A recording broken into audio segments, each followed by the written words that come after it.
So yesterday's symposium on emerging immunotherapies for the treatment of hematologic malignancies was introduced by Owen O'Connor from Columbia University, and the topics were as follows. Immunocheckpoint inhibitors, discussed by Alex Lessakine from Sloan Kettering. John Gribben talked about small molecule immunomodulatory drugs. Helen Heslop from Baylor College of Medicine talked about autologous T-cell therapies and cell-based therapies. Michelle Sedelin from Sloan Kettering talked about CAR-T, or that's chimeric antigen receptor therapies for hematologic malignancies. And it was concluded by Eric Sievers, who talked about antibody drug conjugates. So we talked a little bit about an update on CAR-T therapy, and I don't know if your audience knows about CAR-T therapy, but in the gist of it is, this is a T-cell therapy where the T-cells are taken out of the patients.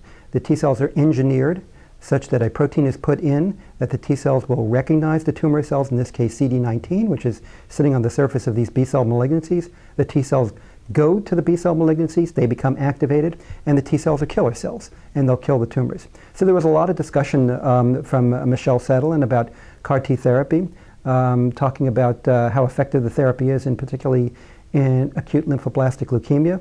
These are patients who have relapsed and basically have few treatment options left, both in adults and in children, where the response rates are on the order of about 90%. So that's quite a remarkable effect, and talked about the long-term survival of those patients. That's number one.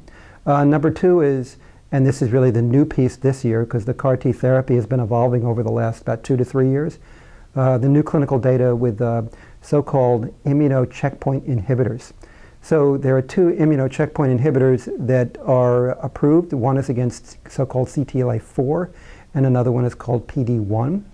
The antibody to PD-1 has been used in a variety of hematologic malignancies, and I think you're going to hear about it at this meeting. But the upshot of it is these immunocheckpoint inhibitors, which have been quite thoroughly explored in solid tumors, are now being explored in hematologic malignancies, and they are showing efficacy in multiple hematologic malignancies, in particular Hodgkin's lymphoma, which is going to be presented at this meeting.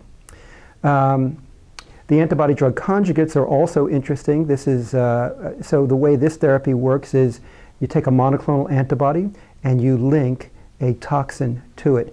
In a sense, it's the same type of approach as CAR-T therapy in that these molecules can home on the tumors. They recognize an antigen, in this case, for example, CD30, that's sitting on the surface of these B cells.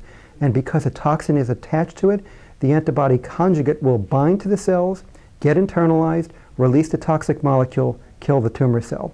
And this has been shown for benvenotin, I'm sorry, it's called Etcetera, that's the trade name, by Seattle Genetics.